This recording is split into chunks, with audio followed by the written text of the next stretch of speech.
बुद्ध के जीवन की एक कहानी है। बुद्ध एक सभा में थे जब एक व्यवसायी सज्जन उनकी ओर उग्र होकर आए।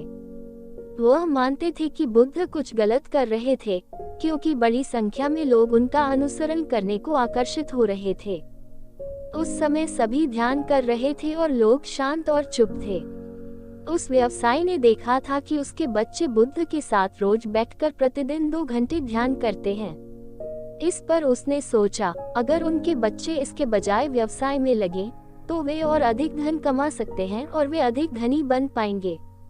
बुद्ध जैसे किसी के साथ 2 घंटे बिताना, आंखें बंद करके बैठना, उससे क्या मिलेगा? इसलिए वह बहुत परेशान था और उसने खुद से कहा, मैं बुद्ध को सबक सिखाने जाता हूँ। रोष में तमतमाते हुए वह बुद्ध की ओर आया, पर जैसे ही पास आया उसके सभी विचार गायब हो गए।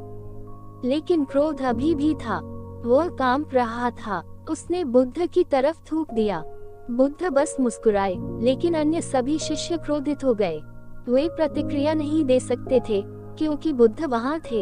हर कोई अपने दांत और मुट्ठी कसे हुए था। वे उससे पूछना चाहते थे, तुम्हारी हिम्मत कैसे हुई? पर कुछ कहते नहीं बना। वह आदमी भी वहां अब और नहीं रह सकता था। उसने सोचा कि वह अधिक समय तक रहेगा तो फंस जाएगा, इसलिए वह भाग गया। पर बुद्ध ने न कोई प्रतिक्रिया दी, न कुछ बोले, बस मुस्कुरा दिए। वह आदमी पूरी रात सो न सका। जीवन में पहली बार वह किसी ऐसे व्यक्ति से मिला था जो मुंह पर थूकने पर भी मुस्कुरा रहा था। जैसे वह कांप रहा था, उसके पूरे शरीर में एक परिवर्तन आ गया। सारी दुनिया उल्टी लग रही थी। अगले दिन वह आया और बुद्ध के चरणों में गिर गया और बोला, कृपया मुझे क्षमा करें। मुझे नहीं पता था कि मैंने क्या किया। बुद्ध ने कहा, मैं आपको क्षमा नहीं कर सकता। अब शिष्य और भी हैरान हो गए। बुद्ध हमेशा इतने दयालु थे, वह हमेशा सबको माफ करते थे। अब कह रहे हैं कि वह क्षमा नहीं कर सकते। फिर बुद्ध को समझाना पड़ा। उन्होंने कहा, आपने कुछ नहीं किया, मैं आपको क्षमा क्यों करूं?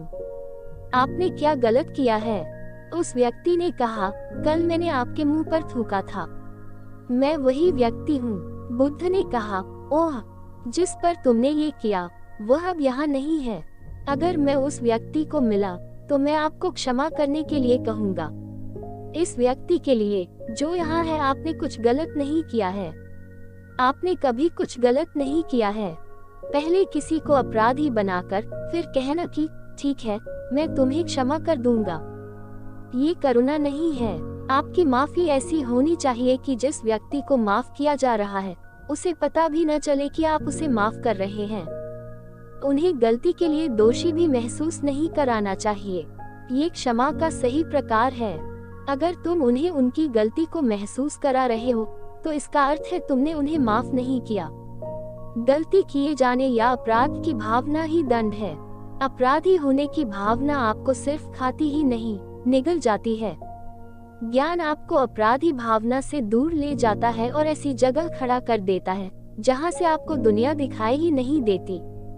छोटे दिमागों की यह सारी उलझी हुई बातें आपको दिखाई नहीं देती, वे सभी तुच्छ प्रतीत होती हैं।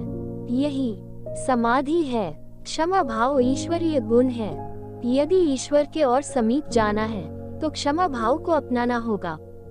लेकिन क्षमा को अपनाने के लिए ये सच्चे अर्थों में क्या है, इसका भी संज्ञान होना आवश्यक है।